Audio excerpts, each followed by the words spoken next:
അപ്പോൾ നല്ല ഒരു മീൻ പിക്കിൾ റെഡിയായി. ഞങ്ങൾ ഫിഷിങ്ങിന് പോയായിരുന്നേ, അപ്പം കിട്ടിയ മീനാണ്. അപ്പോൾ ഇതിനെ ഞാൻ പിക്കിളിടാൻ പോവാം. ഞങ്ങൾക്ക് വീടിൻ്റെ പുറത്ത് വെച്ചിട്ടൊന്നും ക്ലീൻ ചെയ്യാൻ പറ്റത്തില്ല. ഞങ്ങളുടെ കിച്ചണിലിട്ടാണ് വെട്ടുന്നത്. അപ്പം കിച്ചൺ മൊത്തം അഴുക്കാകത്തില്ല. അതുകൊണ്ട് ഞങ്ങൾ ഈ ഗാർബേജ് ബാഗ് ഉണ്ടല്ലോ, കറുപ്പ്, അതങ്ങൾ നോക്കിയിട്ട് പുറത്തുനിന്ന് അവിടെ കൊണ്ട് വെട്ടാൻ ഉള്ള സൗകര്യം നോക്കിയില്ല. അകത്ത് തന്നെയല്ല പരിപാടി. ഇത് ക്ലീൻ ചെയ്തൊക്കെ വെച്ചായിരുന്നു, ഞാൻ കാണിച്ചായിരുന്നു. അതിപ്പോൾ ഞാൻ കട്ട് ചെയ്തിട്ട് ചുറ്റി ഉണ്ടാക്കി. ഇന്നലെ ഞാൻ കൊണ്ടുവന്ന് എടുത്തത്. ഇത് കട്ട് ചെയ്ത് കണ്ടോ, ഈ സൈസ് കഷ്ണങ്ങളായിരുന്നേ. ഇതിന് ഇനിയും ഇതിൽ വേണേൽ കുഞ്ഞാക്കാം, പക്ഷേ ഇത് വറുത്ത് കഴിപ്പിച്ചിട്ട് കൊച്ചാവത്തില്ലേ, അതുകൊണ്ട് ഈ സൈസ് ഇതാണ്. എല്ലാം കട്ട് ചെയ്ത് കഴിഞ്ഞ് കണ്ടോ എന്ത് ഫ്രഷാണ്. ഒരു ദിവസം പഴക്കം ഇല്ലാത്ത മീനാണ്. ഇതിന് ഇനിയും ഇതൊരു 2.25 കിലോ മീനുണ്ട് കേട്ടോ, 200. അപ്പോൾ അതിന് ഉപ്പ് 4 ടേബിൾ സ്പൂൺ മുളക് പൊടി ഉണ്ടായിരുന്നു. ഇതിലേക്ക്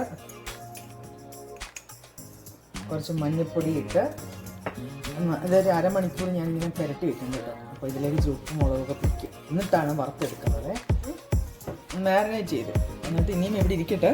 30 മിനിറ്റ്സ് കഴിഞ്ഞിട്ട് ഇത് വറുത്തെടുക്കാം എണ്ണയ്ക്കകത്ത്. ഇപ്പം 30 മിനിറ്റ് കഴിഞ്ഞു ഇത് മാരിനേറ്റ് ചെയ്ത് വെച്ചിട്ട്. ഈ ചോപ്സ്റ്റിക്ക് എണ്ണയിലിട്ട് മുക്കി നോക്കുമ്പോൾ അത് കണ്ടില്ല തിളയ്ക്കുന്നത്. അതാണ് എണ്ണ ചൂടായെന്ന് ഞാൻ അറിയുന്നത്. അങ്ങനെയാണ്. അപ്പോൾ എല്ലാം ഇനി എണ്ണയിലിട്ട് വറുത്ത് കോരിയെടുക്കാം. ഞാൻ പുറത്താണ് വറക്കുന്നത്. അപ്പോൾ പുറത്ത് നിൽക്കുമ്പോൾ കാറ്റും വെളിച്ചമൊക്കെ ഉണ്ടല്ലോ. മാത്രമല്ല മീൻ്റെ മണം അകത്ത് നിൽക്കത്തില്ല, വീടിൻ്റെ അകത്ത് പുറത്തൂടെ അങ്ങ് പൊക്കോളും. അതുകൊണ്ട് പുറത്ത് വറക്കണം.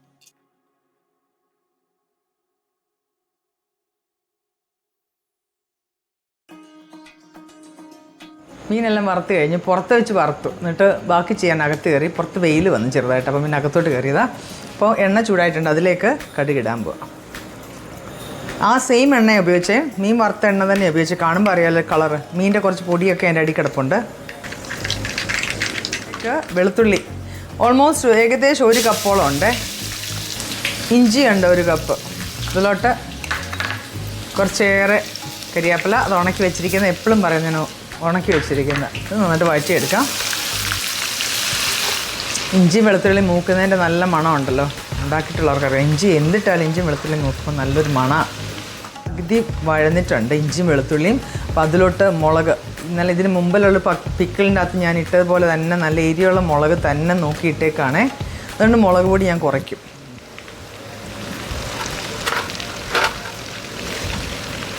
ഞാൻ ഇന്നലെയും പറഞ്ഞായിരുന്നു ഇവിടുത്തെ എൻ്റെ വീട്ടിലെ മുളക് അതിൻ്റെ മണത്തെ പറ്റിയൊക്കെ.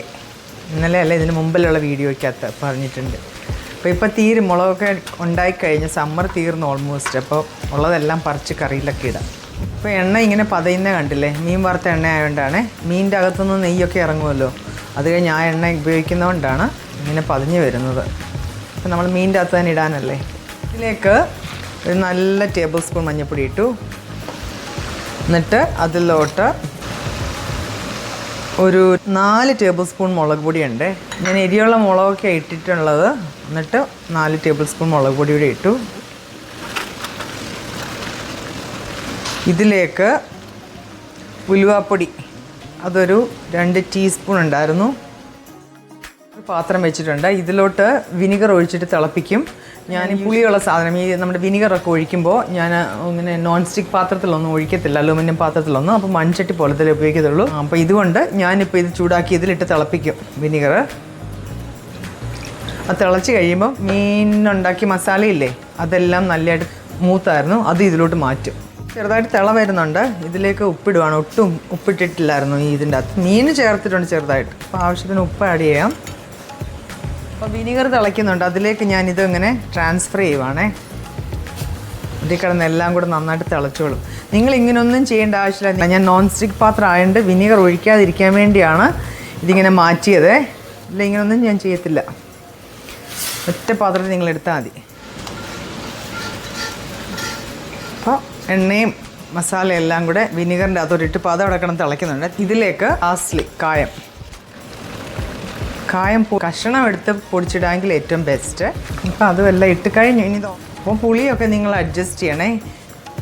അതെപ്പോഴും പറയുന്ന പോലെ അത് പുളി എത്ര വേണമെന്നൊക്കെ ചിലപ്പോൾ നമുക്ക് അങ്ങോട്ടും ഇങ്ങോട്ടുമൊക്കെ നിങ്ങൾ ഇട്ട് ചെയ്ത് പഠിക്കണം. പുളി, ഉപ്പ്, മധുരം ഒക്കെ. എന്നിട്ട് ഈ പുളി, ഉപ്പ്, മധുരം എല്ലാം ബാലൻസ് ചെയ്യാൻ വേണ്ടി 1 നുള്ളു പഞ്ചസാരയും കൂടി ചേർക്കുവേ. ഇത് ഓഫ് ചെയ്ത് വെച്ചിട്ടാണ്, ഒത്തിരി ഒന്നും വെച്ചാൽ ഒരു 1/2 ടീസ്പൂൺ പഞ്ചസാരയും കൂടി ചേർക്കും. അപ്പം എല്ലാത്തിനെയും കൂടെ ബാലൻസ് ചെയ്യും.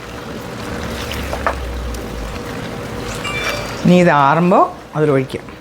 തിളച്ചിരുന്നത് അങ്ങ് മാറി, എന്നാൽ സ്റ്റിൽ ചൂടുണ്ട് കേട്ടോ. ചെറിയ ചൂടോടെ, ചെറിയതെന്ന് പറയാം, ചെറിയ ചൂടുണ്ട്. ഞാൻ ചൂടോടെ ഒഴിക്കാൻ പോകുന്നേ. പാത്രത്തിന് പക്ഷേ നല്ല ചൂടായി ഇപ്പോൾ. ഇതിലോട്ട് ഇളക്കാണ്ട് നിങ്ങൾക്ക് ആവി കാണാം. ചൂട് അത്ര തണുത്തതല്ല, ചെറിയുണ്ട്. നിങ്ങൾക്ക് വേണമെങ്കിൽ ഈ എണ്ണ തിളച്ചിട്ടേ തീ ഓഫ് ചെയ്തിട്ട് ആ പാത്രത്തിലോട്ട് തന്നെ നിങ്ങൾ മീനിടങ്ങ് ഇട്ടാൽ മതി. ഞാൻ പാത്രം മാറ്റാൻ കാരണം നോൺ സ്റ്റിക്കിലാണ് മീനിൻ്റെ മസാലയൊക്കെ മൂപ്പിച്ചത്. അപ്പോൾ അതിലേക്ക് വിനിഗർ ഒഴിക്കാതിരിക്കാൻ വേണ്ടിയാണ് ഞാൻ പാത്രം മാറ്റിയത്. സിമ്പിൾ. ഇനി ഇത് ഇരുന്ന് അരപ്പൊക്കെ പിടിച്ച് കഴിഞ്ഞ് കഴിക്കാം. ചൂടാറുമ്പോൾ ക്ലീനായിട്ടുള്ള ബോട്ടിലിട്ട് വയ്ക്കും. എന്നിട്ട് ഒരു 10 ദിവസം കഴിഞ്ഞതിന് ശേഷമേ എടുക്കാവുള്ളൂ. മേക്ക് ഷുവർ ദാറ്റ് അതിൻ്റെ മുകളിൽ എണ്ണ കിടക്കുന്നതെന്ന് മേക്ക് ഷുവർ ചെയ്യണം, ഇല്ലെങ്കിൽ ചിലപ്പോൾ ഫംഗസ് ഒക്കെ വരും കേട്ടോ. അപ്പോൾ നല്ല ഒരു മീൻ പിക്കിൾ റെഡിയായി. നോക്കട്ടെ.